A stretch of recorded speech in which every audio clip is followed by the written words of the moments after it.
क्या दिखा Roman Reigns Rey Mysterio Dominik के बीच आज के एपिसोड में? कैसे रोमन रेंस जिम्मी ऊसो को समझाते हुए दिखाई दिए? क्या WWE Roman Reigns versus Rey Mysterio के बीच हेल इन अ सेल में मैच दिखाने वाली है? और वापसी के बाद सिजारो ने कैसे सेथ रॉलिंस से अपना बदला लिया, सबके बारे में बात करेंगे इस वीडियो में। उम्मीद है वीडियो आप सभी को पसंद आएगी। हाय फ्रेंड्स, मेरा नाम है प्रियांशु, आप देख रहे हैं गेम ऑफ फेनिंग्स। तो बढ़ते हैं वीडियो की तरफ और शुरू करते हैं वीडियो बेल बजा के। आज के शो की शुरुआत लास्ट वीक रोमन रेंस के मेन इवेंट में रे मिस्टीरियो और डोमिनिक पर अटैक वाली वीडियो से हुई।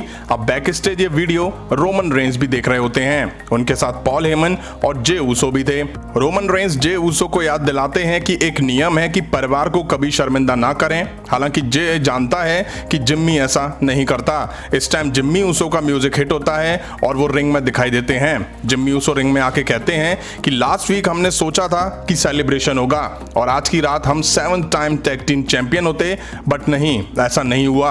और वो उन रीजन के बारे में बात करते हैं जिनकी वजह से लास्ट वीक उन्हें और जे ऊसो को टाइटल से हाथ धोना पड़ गया। पहले मैच को लेके वो कहते हैं कि वो गलत कॉल की वजह से खराब हो गया, जबकि हमारा शोल्डर ऊपर था। दूसरा मैच के लिए उन्होंने ट्राइबल चीफ रोमन रेंस को ट्राइबल हेडेक कह के बुलाया और कहा कि वो नहीं चाहता कि उसकी फैमिली में कोई शाइन करे। जिम्मी ऊसो कहते हैं कि रोमन रेंस ने जानबूझकर ऐसा करा जिससे हम डिस्क्वालीफाई हो गए। जिम्मी सब समझता है कि ये सब क्या है। रोमन रेंस को मुझसे जलन है। रोमन रेंस को जे ऊसो के रिश्ते से जलन हो रही है और वो मेरे भाई को मुझसे दूर कर रहा है। रोमन रेंस को जलन है अगर मेरा भाई मेरे साथ आ गया। रोमन रेंस को जलन है क्योंकि हम भी उसी फैमिली को रिप्रेजेंट करते हैं। तुमको जलन है कहीं हम तुम्हारे जैसे ना बन जाएं, बट मैं उसको खुद से दूर नहीं होने दूंगा और मैं ऐसा नहीं होने दे रहा हूं। जिम्मी ऊसो इसके बाद कहते हैं कि मैं प्रॉमिस करता हूं आज की रात कुछ ऐसा करूंगा जिसका मुझे पछतावा नहीं होगा। इस दौरान back stage Roman Reigns Jey Uso से कहते हैं कि ये मेरा भाई है और जे ऊसो को याद दिलाते हैं कि 1 साल पहले WWE यूनिवर्स तो मैं अलग नहीं बता सकता था। इसके बाद हमें Kevin Owens Big E versus Apollo Crews Sami Zayn के बीच एक टैग टीम मैच दिखा। सभी सुपरस्टार की एंट्री चल रही थी, तभी बैक स्टेज जे ऊसो और जिम्मी ऊसो मिलते हैं। जिम्मी ऊसो जे ऊसो से पूछते हैं कि तुम्हें क्या लगता है कि हम लास्ट वीक जीत सकते थे?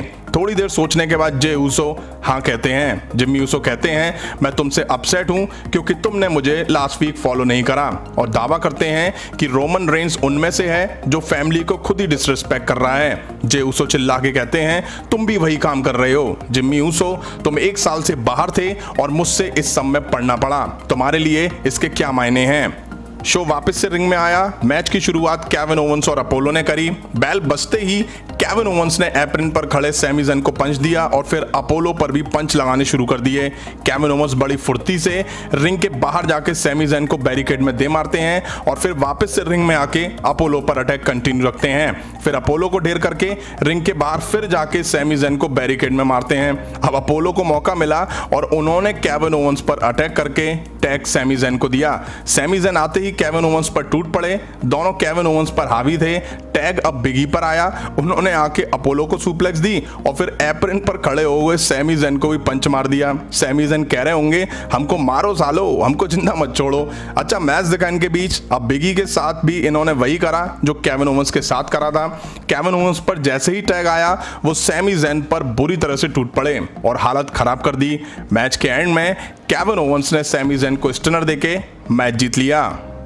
मैच के बाद अपोलो केविन ओवंस और बिगी को रुकने को बोलते हैं और कहते हैं कि तुम दोनों किस बात का सेलिब्रेशन कर रहे हो, क्योंकि तुमने मुझे नहीं एक इडियट सैमी ज़ेन को हराया है।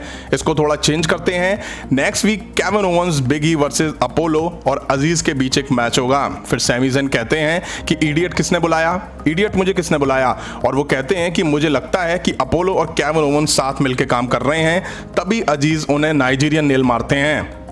अब backstage Chad Gable Street Profits से लास्ट वीक ओटिस के अटैक को लेकर माफी मांगते हैं, बट स्ट्रीट प्रॉफिट्स कहते हैं कि हम जानते हैं कि तुम ओटिस को कंट्रोल नहीं कर सकते, बट हम कर सकते हैं, और डिमांड करते हैं कि आज की रात फॉर्ड वर्सेस चैट गैबल के बीच एक मैच हो जाए और रिंग साइड ओटिस और डॉकिंस दोनों ही नहीं होंगे। इसके बाद बैक स्टेज ही जे ऊसो रोमन रेंस के पास दिखाई दिए। रोमन रेंस झांक झांक के देख रहे होते हैं कि वो कहाँ हैं। रोमन रेंस फिर पूछते हैं कि वो कहाँ हैं। अब जे ऊसो जिम्मी ऊसो की बात को यहाँ कहने आए थे। यूनिवर्सल चैंपियन कहते हैं कि जिम्मी ऊसो जे ऊसो को इतनी बुरी कंडीशन में क्यों डाल रहा है। रोमन रेंस जे ऊसो को डांटते हैं और कहते हैं कि जिम्मी ऊसो को जाके बताओ कि वो अब मेरे रास्ते में आ चुका है। अब टाइम था लिव मॉर्गन वर्सेस कार्मेला के बीच मैच का। शुरू से ही लिव मॉर्गन ने अटैकिंग मोड दिखाया और कुछ देर कार्मेला में मार दी।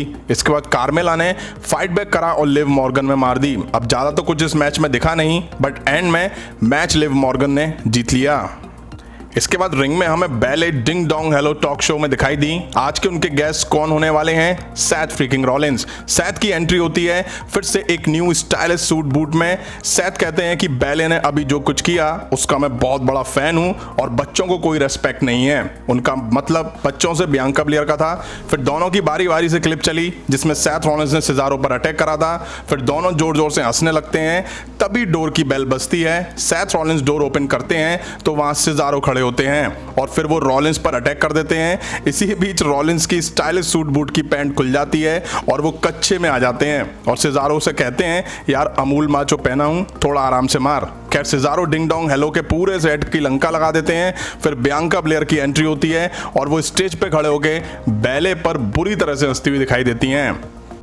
अब शो बैक स्टेज गया जहां रे मिस्टीरियो कहते हैं कि रोमन रेंज ने मेरे बेटे को दर्द दिया है, मुझे फर्क नहीं पड़ता तुम कौन हो क्या हो, उसको इंजरी उस इंसान ने दी जो हमेशा फैमिली फैमिली करता रहता है। तुमने मेरे बेटे के साथ जो करा उसके लिए मैं अपने बेटे के साथ खड़ा हूं और मैं तुम्हारे लिए आ रहा हूं। आज की रात मैं रिंग में हूंगा और तुम्हें बुलाऊंगा और तुम आए तो मैं तुम्हें दिखाऊंगा कि फैमिली का सपोर्ट क्या होता है। नेक्स्ट हमें चैट गैबल वर्सेस फॉर्ड के बीच मैच दिखा। काफी देर दोनों के बीच एक दूसरे को टेक डाउन करने की होड़ दिखाई दी। ठीक ठाक मैच दिखा इन दोनों के बीच। वहीं डॉकिंस बैक स्टेज इस मैच को देख रहे थे, तभी वहां ओटिस जाके डॉकिंस पर अटैक कर देते हैं और रिंग में फॉर्ड चैट गैबल को फ्रॉग स्प्लैश देके पिन करते हैं, जिसको आके ओटिस को तोड़ना था, बट ओटिस थोड़ा लेट हुए और यहाँ पचका देखने को मिला। वहीं ओटिस ने फिर फॉर्ड को जम के मारा। आज तो ओटिस चिकने बन के आए थे, तभी डॉकिंस भी आ गए और उनमें भी ओटिस ने मार दी। लो जी, एक बार फिर से किंग कॉर्बिन वर्सेस नाकामुरा के बीच मैच दिखा। भगवान से डरो बे, हर हफ्ते इन दोनों के बीच वही देख करके मैं क्या सब बोर हो रहे होंगे। मैच शुरू होता है और वो बूग्स गिटार बजाते हैं। कॉर्बिन उस साइड देखते हैं, तभी नाकामुरा कॉर्बिन पर अटैक कर देते हैं। कॉर्बिन फाइट बैक करते हैं तो नाकामुरा रोल करके मैच जीत लेते हैं। जीत के बाद कॉर्बिन नाकामुरा को मारते हैं और ये देख करके बूग्स की ऐसी तैसी हो जाती है कि अब मेरा नंबर है। कॉर्बिन लेकिन क्राउन की तरफ उठाने भागते हैं और फिर नाकामुरा उसको ले लेते हैं। मतलब यार प्लीज भगवान से डरो यार, चल क्या रहा है इन दोनों के बीच, मुझे कुछ समझ में नहीं आ रहा। इसके ठीक बाद back stage Corbin Adam Pearce और सोनिया डेविल के पास दिखाई दिए, जहां ये दोनों अनाउंस करते हैं कि नेक्स्ट वीक तुम दोनों एक बार फिर से भिड़ोगे, वो भी क्राउन ऑफ बैटल मैच में। मतलब कि जो जीतेगा क्राउन उसका हो जाएगा। बैक स्टेज अब रोमन रेंज जिम्मी ऊसो को कन्फ्रंट करते हैं। रोमन रेंज यूनिवर्सल टाइटल को दिखा के कहते हैं कि देख रहे हो उसे, इसके क्या मायने हैं जानते हो? जिम्मी ऊसो कहते हैं कि उसे यूनिवर्सल टाइटल और रोमन रेंज किसी बात की परवाह नहीं है, मुझे केवल अपनी और अपने भाई की परवाह है। दोनों के बीच बहसबाजी देख करके जे ऊसो तो वहां से चले जाते हैं। जिम्मी ऊसो कुछ ज्यादा ही उछल रहे थे और कहते हैं कि मैं इस सबसे फ्रस्ट्रेटेड हो चुका हूं और मैं तुमसे लड़ने को तैयार हूं। रोमन रेंज को समझ नहीं आता कि ये मेरे से लड़ने की क्यों कह रहा है। मैंने जिम्मी ऊसो को पर्सनली कुछ हर्ट तो करने के लिए करा नहीं है, ये सब फैमिली के लिए है। मैं जो अच्छा कर सकता था वो मैंने किया। जे ऊसो को लगभग 1 साल हो गए हैं मेन इवेंटर बने हुए। जिम्मी ऊसो फिर अपनी बातों से पीछे हटते हैं और जे ऊसो से जाके माफी मांगने चले जाते हैं। अब टाइम था मेन इवेंट का, जहां रे मिस्टीरियो की एंट्री दिखी। वो आके कहते हैं कि कम ऑन रोमन रेंज, आओ मैं यहां खड़ा हुआ हूं। तभी रोमन रेंज की पॉल हेमन के साथ एंट्री होती है। दोनों रिंग में आमने सामने होते हैं। तभी रे मिस्टीरियो कहते हैं कि मैं तुम्हें एक्नॉलेज करता हूं एक रैट बास्टर्ड के तौर पर, जिसने डोमिनिक पर अपना हाथ उठाया। मैं लड़ने के लिए तैयार हूं, बेशक मेरी हार हो। वो रोमन रेंज को इनसाइड हेल इन अ सेल के लिए कहते हैं और चलो इसे ऑफिशियल बनाते हैं। रोमन रेंज हंसते हैं और रे मिस्टीरियो कहते हैं कि अब तुम्हारी बारी है मेरे चैलेंज को एक्नॉलेज करने की। जैसे ही रोमन रेंज बोलना शुरू करते हैं तभी रिंग में कैंडो स्टिक आती है और रे मिस्टीरियो उसे उठा के रोमन रेंज पर मारना शुरू कर देते हैं। तभी रोमन रेंज कैंडो स्टिक पकड़ते हैं और रे मिस्टीरियो पर अटैक करते हैं। जैसे ही रोमन रेंज रे मिस्टीरियो को पावर बम देने वाले होते हैं, रे मिस्टीरियो कैंडो स्टिक से रोमन रेंज के हेड पर ताबड़तोड़ अटैक करते हैं और फिर पीठ पे भी जबरदस्त बजाते हैं। रोमन रेंज फिर रे मिस्टीरियो को रिंग के बाहर फेंकते हैं और जैसे ही वो वापस रिंग में आते हैं तो रोमन रेंज उनको सुपरमैन पंच देते हैं। अब रोमन रेंज स्पीयर की तैयारी में थे, तभी डोमिनिक भी आके रोमन रेंज पर कैंडो स्टिक से अटैक कर देते हैं। फिर रोमन रेंज डोमिनिक को उठा के रिंग के बाहर फेंक देते हैं। बात यहीं खत्म नहीं होती, रे मिस्टीरियो फिर स्टिक से रोमन रेंस को मारते हैं। तभी रोमन रेंस रिंग के बाहर रे मिस्टीरियो पर अटैक करते हैं। रोमन रेंस फिर आगे बढ़ रहे होते हैं, बट तभी कुछ ऑफिशियल्स आके उन्हें रोक लेते हैं। एक शानदार एंड आज के स्मैकडाउन के एपिसोड का देखने को मिला। आज के पूरे शो में केवल एक ही चीज के बारे में बात करना बनता है, जो कुछ मेन इवेंट में दिखा उसने तो वाकई धमाल मचा दिया। मतलब अब तक रोमन रेंस जिन जिन सुपरस्टार के साथ फ्यूड में दिखाई दिए हैं, वो भी रोमन रेंस पर ऐसा अटैक नहीं कर पाए जैसा कि रे मिस्टीरियो और उनके बेटे ने करा। पूरी तरह से कैंडो स्टिक से रोमन रेंस की धुलाई करी। हालांकि एंड में रोमन रेंस ने बाप बेटे को ढेर कर दिया, बट रोमन रेंस ने डोमिनिक को रिंग के बाहर जैसा फेंका है, ओ गॉड, वो तो देखने लायक था। काफी प्रेशर से डोमिनिक जाके गिरे होंगे। खैर, एक अच्छा और शानदार एंड यहां देखने को मिला। आज रोमन रेंस और रे मिस्टीरियो के बीच जो कुछ दिखा, उसके बाद मुझे रे मिस्टीरियो और ब्रॉक लेसनर के बीच जैसा कुछ हुआ था उसकी यादें ताजा हो गई। लगभग सिमिलर सी चीजें देखने को मिली थी। वैसे आपको कैसा लगा आज का एपिसोड या मेन इवेंट, कमेंट करके जरूर बताइएगा।